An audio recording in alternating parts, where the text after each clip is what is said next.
Okay, it is 7:18, and it's time now for our 3 cents.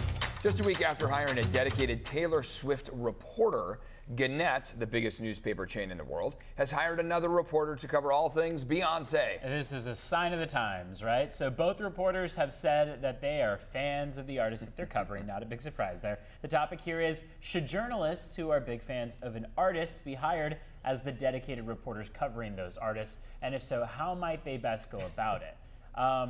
I'll kick it off. I mean, I really don't see... Please do. I think when you're covering topics like Taylor Swift and Beyonce, it makes sense that the reporter is someone who is interested and engulfed in the content that they're covering. I also am first to say, I know we have a newsroom full of Swifties, and anytime something happens, we are not quiet of being critical of Taylor Swift or Beyonce if there's a song that we don't like, if there's something that, you're very so I open really about it. don't think that there's, I think that in the same sense that you wouldn't have someone who's not well-versed in tech be a tech reporter, you wouldn't have someone who's not well-versed in Beyonce or Taylor Swift covering that content. You want them to fully immerse themselves. Yes. Look, there's some news stories and people where objectivity has to be looked at a different lens as journalists when you're talking about wars and hard news and everything and politics.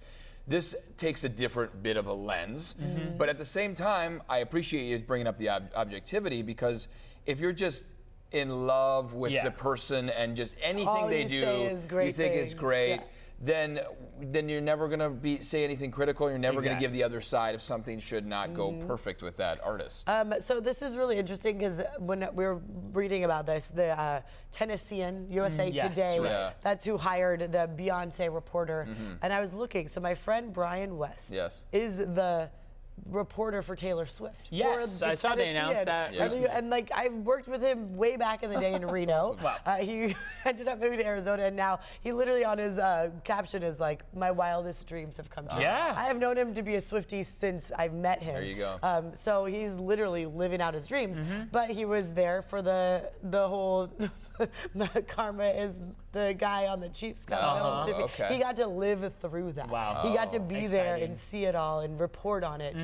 So it's just great for him. I mean, 20 years ago, my first beat was crime. And I was the court reporter. I'd have to sift through all the really tough to read, reports, and that was my beat, and I owned it because it was competitive, and that was something people tuned in to watch and listen to. Look, times have changed.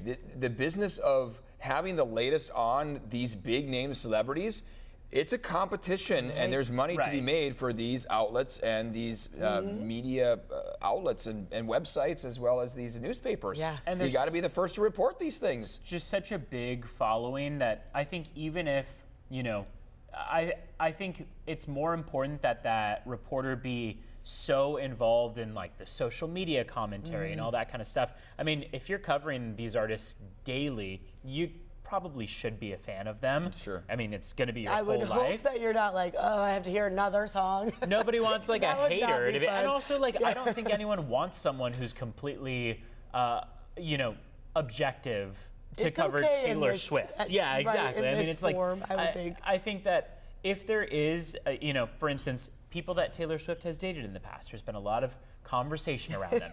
People don't stop themselves from having things to say. I think a reporter who is a huge fan of Taylor Swift can still say, here's what people online are saying about this person or about this topic. The good and the bad, right? I mean, I think it just goes to show how big of a deal these entertainers are, right? In so many people's worlds, it becomes what we talk about during commercial breaks. That's what we're talking about very often. And so media outlets have also realized, wait, we need to switch what we're covering.